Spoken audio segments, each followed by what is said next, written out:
அத்தியாயம் 12. காரிலிருந்து பொருட்களை எடுத்து கொண்டு வந்த விஷால் அண்ணன் இல்லாததை பார்த்துவிட்டு அறைக்குள் சென்றான். கிருஷ்ணா இருவருக்கும் உடைகள் மற்றும் சில பரிசு பொருட்களை வாங்கி வந்திருந்தான். அதை பார்த்து உள்ளுக்குள் சிரித்து கொண்ட விஷால், டேய், உனக்கு என் மேலே இவ்வளவு அன்பு இருக்கா என்று எண்ணிக்கொண்டவனின் காதில் நதியா வாந்தி எடுக்கும் சப்தம் விழுந்தது. அவசரமாக சென்று குளியலறை அறைக்கதவை தட்டினான். தியா, என்னாச்சுடா? அவனது கேள்வியில் மேலும் கண்ணை கரித்து கொண்டு வர, சாப்பிட்டது ஏதோ ஒத்துக்கல போல என்றபடி கதவை திறந்து கொண்டு வந்தாள்.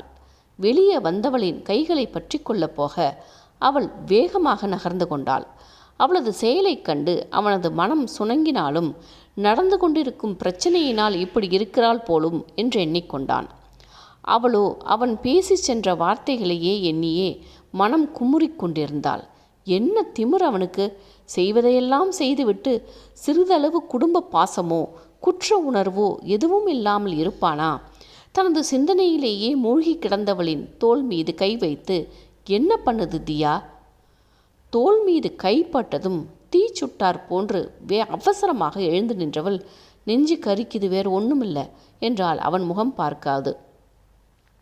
இரண்டாவது முறையும் அவள் தனது தீண்டலை கண்டு பதறிப்போய் எழுந்ததில் அவன் முகத்தில் யோசனை படர்ந்தது. வேறு ஏதோ ஒரு பிரச்சனை அவளை வாட்டுகிறது என்கிற கோணத்தில் சிந்திக்க ஆரம்பித்தான். நித்யாவை பற்றி யோசிக்கிறியா? தனது சிந்தனையை அவன் இனம் காணக்கூடாது என்கிற எண்ணத்தில், ஆமாம், அவளை எப்படி சமாளிக்கணும்னு தெரியல.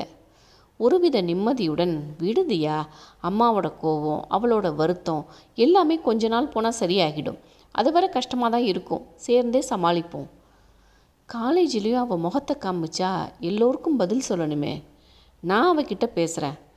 தலையை நிமிராமலே, நாம் எங்கேயும் போக வேண்டாம், எனக்கு இஷ்டமில்லை. அண்ணன் கொண்டு வந்த துணிமணிகளை ஆராய்ந்து கொண்டிருந்த விஷால் இதழில் மெல்லிய புன்னகையுடன், இஷ்டமில்லையா இல்லை பயமாக இருக்கா என்னை பார்த்து என்று அவள் அருகே சென்றான். சட்டென்று ஓரடி பின்னே விலகியவளின் மேனியில் லேசான நடுக்கம். இல்லை, எனக்கு எங்கேயும் போக பிடிக்கல என்றாள் உதடு கடித்து. ஒரு நிமிடம் அவளை கூர்ந்து பார்த்துவிட்டு, சரி விடு என்றவன் கிருஷ்ணா எடுத்து வந்திருந்த புடவையை அவளிடம் கொடுத்து, கிருஷ்ணா வாங்கிட்டு வந்திருக்கான். அவன் முன்னே தன் உணர்வுகளை வெளிப்படுத்தி கொள்ள முடியாமல் அந்த புடவையையே வெறித்தாள். கையில் வாங்க மனமில்லாமல் முஷ்டிகளை இறுக மூடிக்கொண்டு நின்றாள்.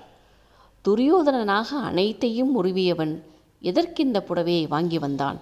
கைகளை நீட்டாமல் நின்றவளின் கரம் பற்றி, உள்ள வை தியா, நாளைக்கு கோயிலுக்கு போகும்போது கட்டிக்கலாம். அந்த புடவையின் மீது விரல்கள் பட்டதும் உடலெல்லாம் ஆசிட் பட்டது போல எரிந்தது. தன் உணர்வுகளை அவன் பார்க்காதவாறு அடக்கிக் கொள்ள பெரும்பாடுபட்டாள்.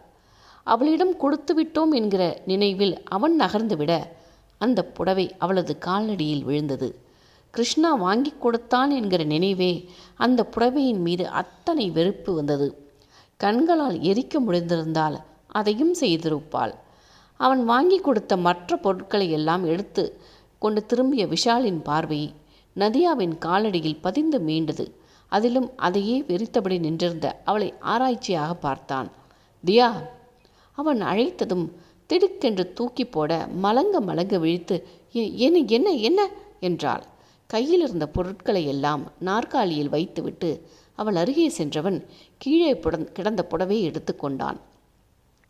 நீ கொஞ்ச நேரம் தூங்குதியா? நடந்த பிரச்சனைகளை மனதில் போட்டு உழப்பிக்காத, நிம்மதியாயிரு, இதுவும் கடந்து போகும். அவன் சொன்னவற்றை கேட்டு வெறுமனே தலையசைத்துவிட்டு படுக்கையில் கால்களை குறுக்கி கொண்டு படுத்து விட்டாள். அவளது எண்ணங்களோ தடகள போட்டியில் பங்கு பெற்ற மாதிரி படுவேகமாக ஓடிக்கொண்டிருந்தது. விஷாலை விட்டு ஒதுங்கி சென்றுவிட வேண்டும் என்றுதான் கிளம்பினாள். ஆனால் எதிர்பாராமல் இந்த திருமணம் அவளை இந்த வீட்டிற்குள் இழுத்து வந்துவிட்டது. விஷாலிடம் எதையும் சொல்லவும் முடியாமல் எதிர்பாராமல் அவன் கட்டிய தாலியை சுமந்து கொண்டு அவன் இருக்கும் வீட்டிற்குள்ளேயே நுழைந்தாயிற்று.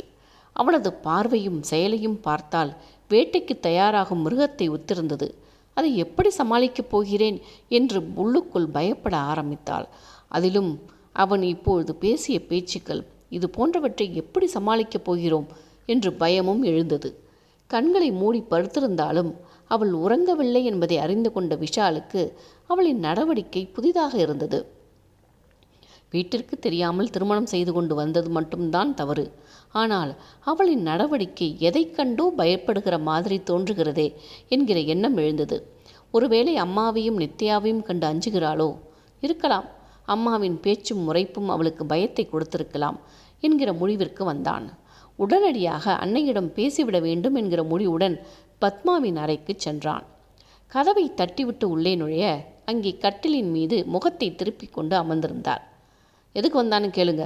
மா, என்னம்மா இது? நீங்கள் முதல்ல திரும்பி என் முகத்தை பாருங்கம்மா. செல்வநாயகம் தாய் மகனுக்கு இடையே நடக்கும் போராட்டத்தை வேடிக்கை பார்த்தபடி அமர்ந்திருந்தார். வெளியில் போக சொல்லுங்க அவனை. அன்னையின் அருகே சென்று முட்டி போட்டு கீழே அவர் காலடியில் அமர்ந்து கொண்டவன், என்னை மன்னிச்சிருங்கம்மா, நான் செஞ்சது தப்பு தான். உங்கள் கோபம் நியாயமானது தான். ஆனால் என்னோட சூழ்நிலை அப்படி செய்ய வச்சிருச்சு. அவன் பக்கமே திரும்பாது, என்னடா பெரிய சூழ்நிலை, வேண்டாம், என்கிட்ட பேசாத, போயிடு. அவரின் கைகளை இறுக பற்றி கொண்டவன், உங்கள் கனவை பற்றி நல்லா தெரிஞ்சும் நான் செஞ்சது தப்பு தாம்மா. உங்கள் எண்ணங்கள் ஆசைகள் எல்லாம் தெரிஞ்சனா அதையெல்லாம் தூக்கி போட்டுட்டு செய்திருக்கேன்னா அதுக்கு பின்ன காரணம் இல்லாமல் இருக்குமாம்மா. கண்களில் கண்ணீர் வழிய, பெத்த பிள்ளைகளுக்கு கல்யாணம் செய்து பார்க்க ஆசைப்பட்டது குத்தமாடா சொல்லு. ஒருத்தன் என்னடான்னா கல்யாணமே வேண்டாம்னு 31 வயசு வரை சாமியாராக சுற்றுறான். நீ என்னடான்னா சொல்லாமல் தாலியை கட்டி கூட்டிகிட்டு வந்து நிற்கிற. அப்போது பெத்தவங்கன்னு நாங்கள் எதுக்கு இருக்கோம் சொல்லு.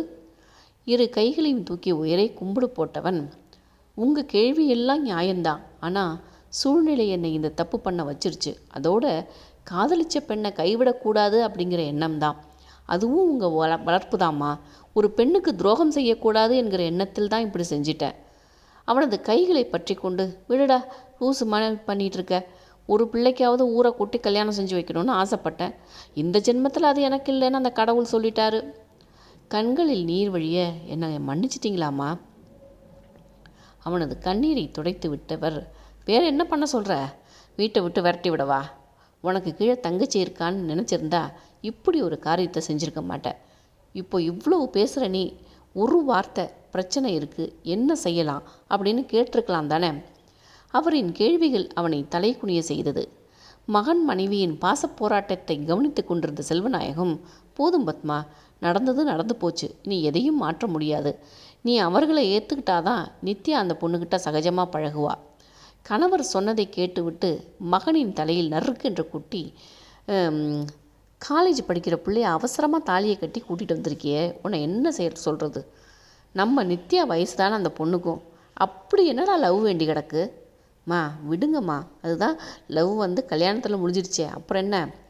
மீண்டும் நங்கு என்று கொட்டியவர், நீ தானே அவள் பின்னாடி சுற்றி மனசை கெடுத்தேன்னு சொல்கிறா நித்யா என்றார் மிரட்டலாக. அதை கேட்டு தாங்க முடியாமல் சிரித்து விட்டார் செல்வநாயகம். அன்னையை முறைத்து, என்ன ஒரு நம்பிக்கை என்றான். சரி சரி, நான் பார்த்துக்கிறேன், அதுவரை அடக்க ஒடுக்கமாக இரு என்று எழுந்து கொண்டார். அவரின் பேச்சை கேட்டு மூவருக்கும் மெல்லிய புன்னகை எழுந்தது. அந்நேரம் உள்ளே வந்த நித்யா விஷாலை முறைத்துவிட்டு, என்ன நடக்குது இங்கே, அதுக்குள்ளே சேர்ந்தாச்சா என்றாள் கோபமாக. மகளை முறைத்த பத்மா, என்னடி இது, எதிரிக்கிட்ட பேசுகிற மாதிரி பேசுகிற? அவன் உன் அண்ணன். மா வேண்டாம்மா, எதையாவது சொல்லிட போகிறேன். என்னை ஹாஸ்டலில் சேர்த்து விட்டுருங்க. இவங்க 2 பேரும் இருக்கிற வீட்டில் நான் இருக்க முடியாது. அதுவரை பொறுமையாக இருந்த செல்வநாயகம், நித்தி, இதுக்கு மேலே ஒரு வார்த்தை பேசினா பொறுமையாக இருக்க மாட்டேன். பிடிக்கலைன்னா ஒதுங்கியிரு, அனாவசியமாக பேசாத. தந்தை முறைத்ததும் கோபத்துட அறையை விட்டு வெளியேறியவளின் பார்வை எதிரே நின்று கொண்டிருந்த நதியாவின் மீது விழுந்தது. போதுமாடி, உன்னை ஃப்ரெண்டாக நினச்சதுக்கு நல்லது பண்ணியிருக்க, நீ சந்தோஷமாக இரு என்று பேய் கத்தினாள். அவளது அலறலில் அறைக்குள் இருந்த அனைவரும் அடித்து பிடித்து வெளியே வந்தனர். நித்யாவின் கத்தலை கேட்டு கண்ணீர் வழிய நின்றாள் நதியா. அப்பொழுது மாடியிலிருந்து வந்த கிருஷ்ணா, விஷால், நீ இன்னும் கிளம்பலையா, இங்கே தான் இருக்கியா என்றான். அவன் விஷாலை வீட்டை விட்டு வெளியேற சொல்கிறான் என்று நினைத்த பத்மா, டே கிருஷ்ணா, அவனை எங்கடா போக சொல்கிற? நம்ம வீட்டு சூழ்நிலை சரியில்லைன்னு அவனுக்கு ஹோட்டலில் ரூம் புக் பண்ணி கொடுத்துருக்கேன். அவனை நன்றாக முறைத்தவர், அறிவுன்றதே கிடையாதாடா உனக்கு, அதெல்லாம் ஒன்றும் வேண்டாம், நீ அதை கேன்சல் பண்ணிவிடு என்றவர் நதியாவிடம், நீ அந்த ரூமில் இருக்க வேண்டாம், நாம் பக்கத்து ரூமில் தங்கிக்கலாம், உன் பொருளெல்லாம் எடுத்துகிட்டு வந்துரு என்று கூறிவிட்டு அனைவருக்கும் காஃபி போட சென்று விட்டார். விஷாலோ அன்னையின் பேச்சை கேட்டு திகைத்து நின்றவன், அப்பா என்னப்பா சொல்கிறாங்க என்றான் சோகமாக. அவனது முகத்தை கவனித்த செல்வநாயகத்துக்கு சிரிப்பு பொங்கி வர அதை அடக்கி கொண்டு அம்மா சொல்கிறத செய் என்று கூறிவிட்டு அங்கிருந்து சென்றார். கண்களை துடைத்து கொண்டு ஒருவித நிம்மதியுடன் அறைக்குள் சென்று தனது பொருட்களை எடுத்து கொண்டிருந்தவளின் இடுப்பை இறுக பற்றியது ஒரு கரம். அவ்வளவுதான். எங்கிருந்துதான் அப்படி ஒரு வேகம் வந்ததோ? முழங்கையால் அவன் வயிற்றில் ஒரு குத்துவிட்டு அவன் சற்று நகர்ந்ததும் நெஞ்சில் கை வைத்து அழுத்தமாக தள்ளிவிட்டாள்.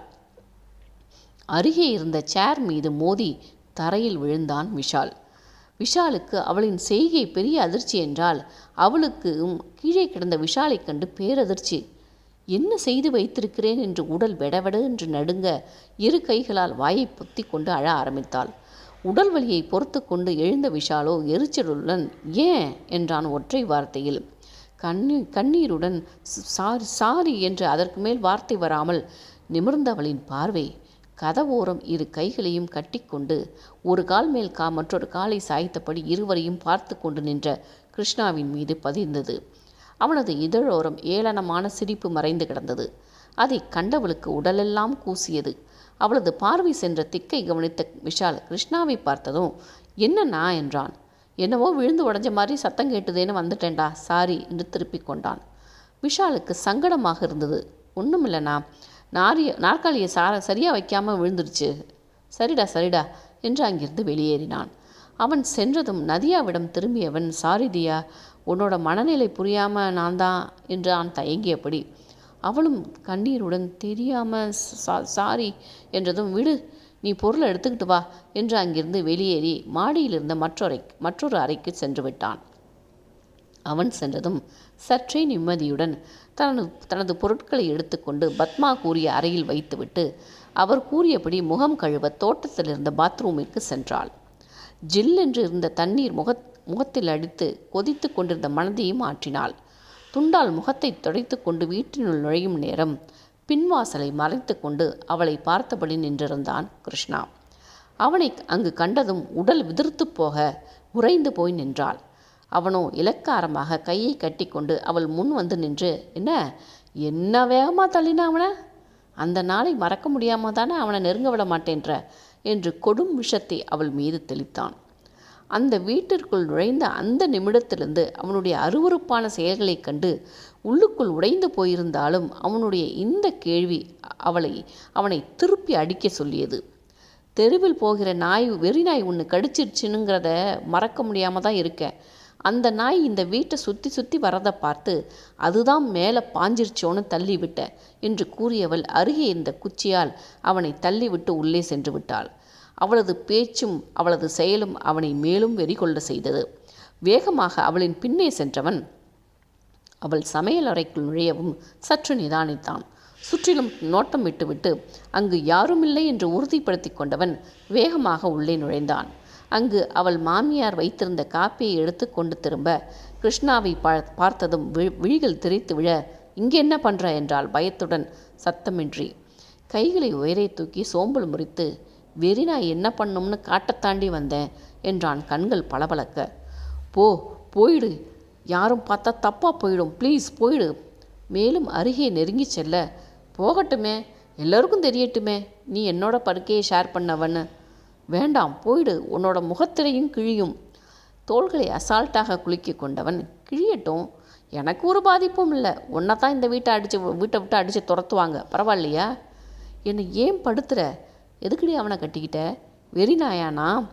கண்களில் மிரட்சியுடன் அவன் இப்படி நிற்பதை யாராவது பார்த்து விட்டால் என்ன செய்வது என்கிற டென்ஷனுடன், போயிடு, தயவு செஞ்சு போயிடு என்றாள். முடியாது, என்ன பேசின உனக்கு தண்டனை கொடுக்காம போக முடியாது என்று மேலும் நெருங்கினான்.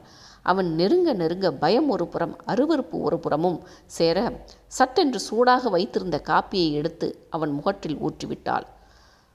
என்று சூடு தாங்காமல் அவன் நகர அவள் அங்கிருந்து அவனிடமிருந்து தப்பி ஓடிவிட்டாள்.